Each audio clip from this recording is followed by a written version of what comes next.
Hi BookTube, it's Sadie. I'm back. I am about to do a rather massive haul.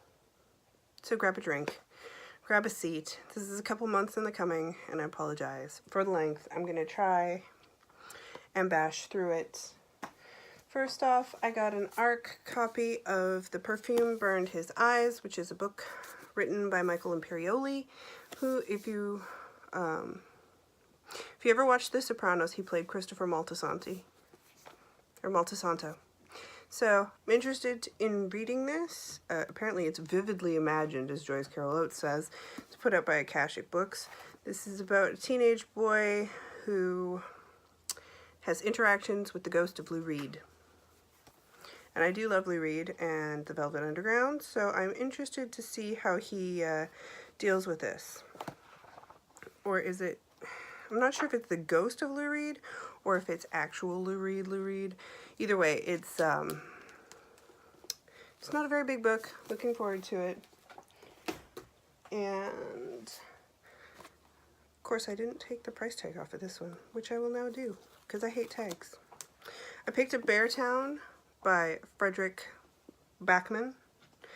He wrote the book A Man Called Ove. The reason I picked this one up is because it deals with a small town and hockey, and I love hockey, so why not read a story about a town that's obsessed with hockey? A Man Called Ove was really popular. I have been wanting to read this one since it came out, so when I picked it up, I thought I'd get to it a lot quicker, but I'm getting there. I also got an ARC just recently of the Book of M by Peng Shepherd. It is a book set in India about a person whose shadow disappears. Subsequently, people start losing their memories and things start going a little crazy. So, it says, like the Passion in Station 11. I guess it's a bit more sci-fi than I'm used to, but should be an interesting read. Had a rough time, so there was a bit of book gifts coming in. I did some therapeutic shopping, and I picked up Night Waking by Sarah Moss. I read The Title Zone last year. It was one of my favorite books, so I definitely wanted to pick this one up. This is about a woman who finds a baby skeleton while walking along a beach. She is staying in the Hebridean Islands, or the Hebridean Island, where her husband is studying puffins. All I really needed to know that it was Sarah Moss, and the premise of finding a baby skeleton is kind of interesting, so I'm looking forward to giving that a read. I picked up Haunted Castles by Ray Russell with a foreword by Guillermo del Toro. Honestly, these are the complete gothic stories of Ray Russell. I've never read any Ray Russell. This has Sardonicus, Sagittarius, and Sanguinarius, which are apparently his most well-known works, but I enjoy gothic fiction, and I pretty much love anything Guillermo del Toro touches, and it's a Penguin classic. That's honestly the reason I picked it up. It's a haunted castle. It's old school gothic haunted castles. And I've heard this both good and bad praised, and I figured I need to read it because the people who've enjoyed it, Sophie from Portal in the Pages and Pickles Reads, I have taste very similar to them, so I picked up Infinite Jest by David Foster Wallace. I've read House of Leaves, which is the other huge one that can be very polarizing, and I loved House of Leaves, so I figure I'll try it.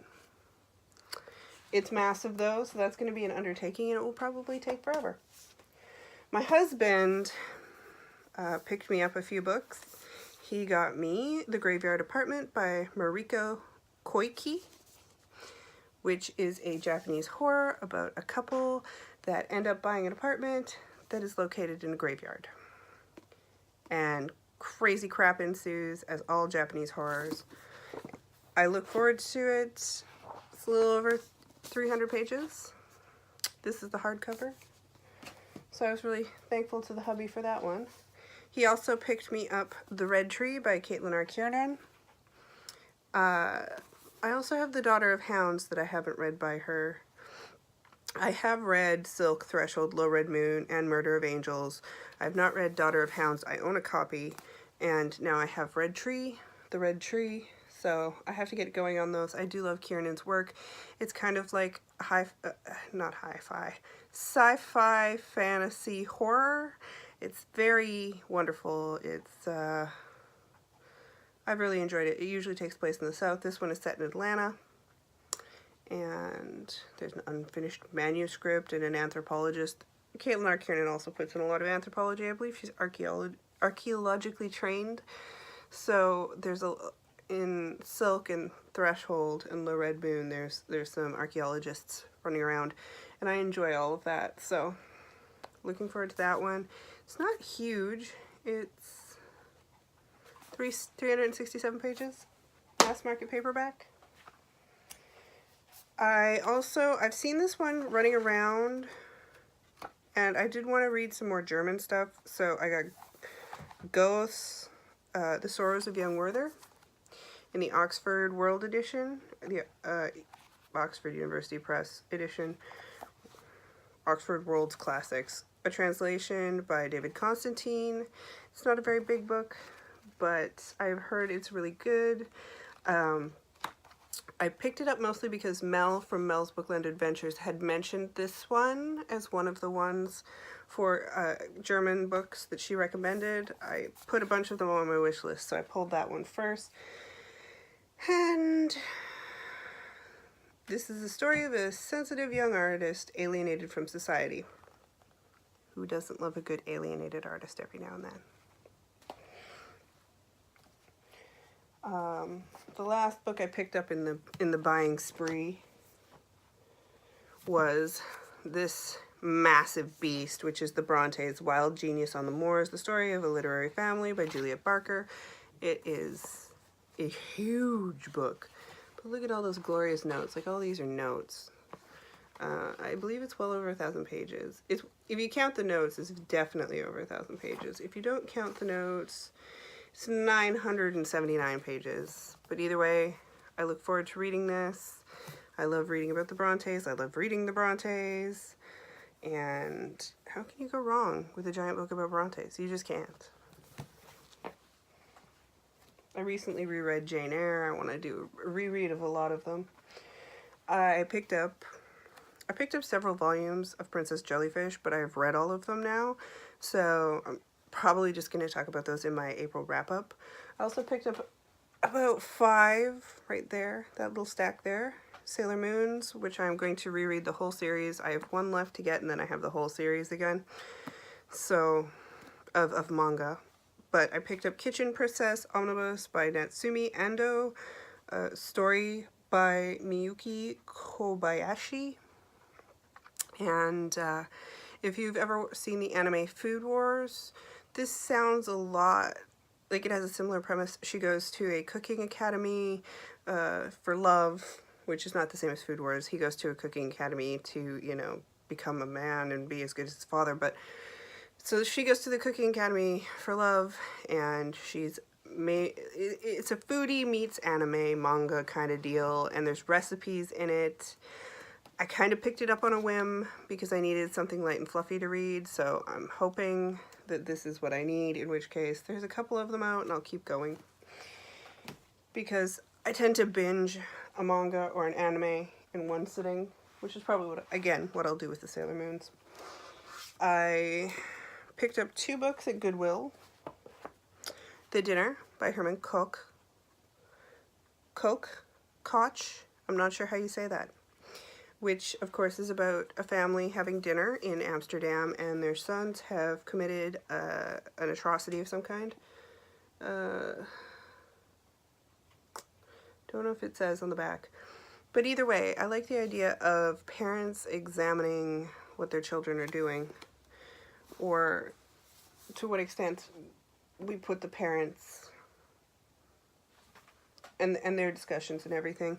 The other thing I picked up, and the cover's a little beaten up, but for $3, I've wanted this since it came out in hardcover, and it's Hunger Makes Me a Modern Girl by Carrie Brownstein, who is from Portlandia. A lot of people know her from Portlandia. But she is also a guitarist and singer in the band Sleater-Kinney, which I have loved since I was but a wee little teenager. So I do want to read her biography. Not too big. And yeah, it's been well reviewed. Again, banged up on the cover. Don't really care. $3. There was a Friends of the Library book sale. So these next ones are from the Friends of the Library book sale. I got Anna Caven's Ice, the 50th Anniversary Edition, forward by Jonathan Lethem, afterward by Kate Zambrino, which is a dystopian novel about a frozen apocalyptic landscape, destruction abounds, great walls of ice overrun the world, and a secretive government vies for control. It's not a very big book, and honestly, I bought it because it was a Penguin classic, and I don't think there is a bad Penguin classic, and I love dystopian novels, so that's why I picked it up. 1 month, I'm just going to read only the Black Penguin classics I have on my TBR, I think. They had a copy of Dangerous Angels, which is the collected books of Francesca Leah Block, which include Weetsy Bat, Witch Baby, Cherokee Bat and the Goat Guys, Missing Angel Juan, and Baby Bebop. Read these when I was a teenager, adored them, loved them, lent out my copy, it never came home, so it goes. So I had to pick up another copy. I will probably pass this one along to my nieces when they get to be the age that they can read this, which is coming up pretty damn quick. Actually, I could probably give it to my oldest niece right now. And that is a story about young teens growing up, teens and 20-somethings in California.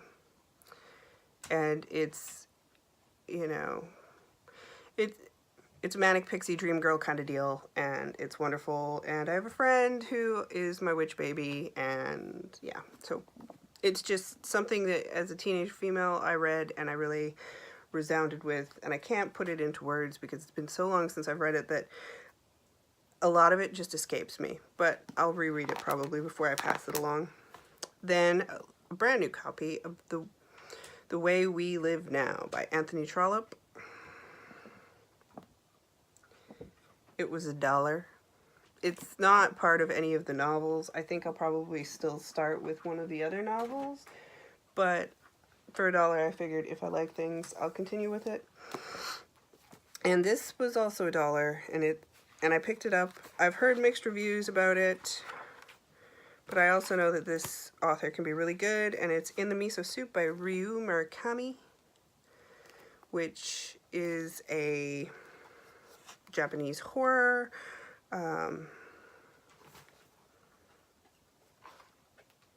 Honestly, I don't know anything else. I know it's Japanese horror. I know it's by Ryu Murakami, and he wrote Audition, which I've heard both mixed reviews about as well. But Japanese horror for $1, you know I had to get it, right? Like, obviously I had to. I did pick up a cross-stitch book, which I won't go into very much, but it's Gorgeous Egyptian Treasures of Tutankhamun and Needlepoint by Robert Horace Ross. 50 designs, and I cross-stitch, so I had to pick it up for $1. Lastly, I will probably go through these pretty fast. I think we stopped, where did we stop at? I think we got to R. And like I said, there was a rough patch, so my husband, he treated me and finished off my Penguin Drop Cap series.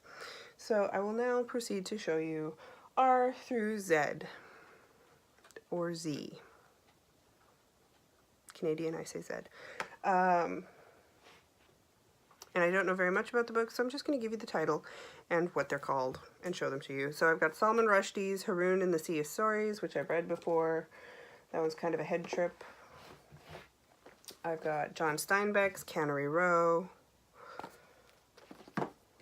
We've got Amy Tan's The Joy Luck Club, which I've read before, and I've seen the movie. I've read a lot of Amy Tan. I enjoy her work. Then we've got Sigrid Undset's Kristin Lavren's daughter, The Wreath. And I'm not taking them out of the plastic until I read them, because I'm crazy like that. Voltaire's Candide or Optimism. Walt Whitman's Leaves of Grass and Selected Poems and Prose.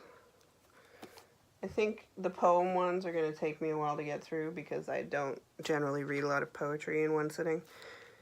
Shinran, Sky Burial. Or Zinran. I'm not sure if it's Shinran or Zinran. W.B. Yeats, When You Were Old, Early Poems and Fairy Tales. And lastly, Carlos Ruiz Zafón, The Shadow of the Wind. Which I actually had a paperback copy of, but I'm going to put that in my trade-in pile for when we go to the used bookstore again, because I have a nice pretty copy now, and I only need one copy. There's some I'll have more than one copies of, some things I have more than one copy of, but when it comes to books, it all depends on if there's a sentimentality attached to it or not.